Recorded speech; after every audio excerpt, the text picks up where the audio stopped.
Isaiah chapter 62, verse 6 says, Jerusalem, I have appointed watchmen on your walls. They will never be silent day or night. There is no rest for you who remind the Lord. And so what's going on here? What's going on here is the Lord is speaking through Isaiah, speaking to his people, saying that he has appointed people for the express purpose of reminding him, reminding the Lord of his promise. People with the express purpose of reminding the Lord himself about what he has promised, how he's promised to restore Jerusalem, how he's promised to restore his people. God's commanding his people to remind him of his promises and not to stop, not to rest until God brings his promises to pass.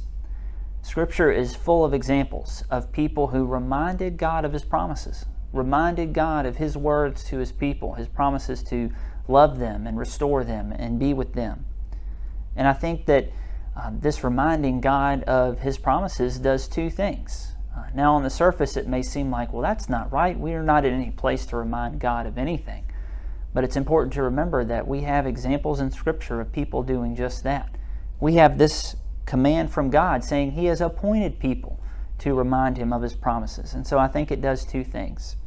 One, it shows our faith in God, that we continually are going to God, reminding him of the promises that he's made to us. It's showing God that we have faith in those promises.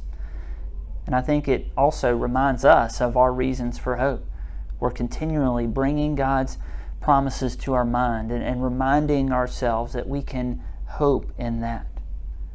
And so ask yourself, what need do you have that God hasn't promised to provide?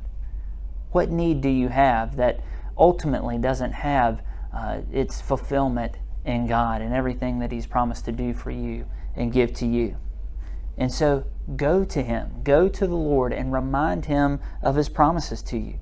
Place your hope on the firm foundation that God will make good on his promises to you.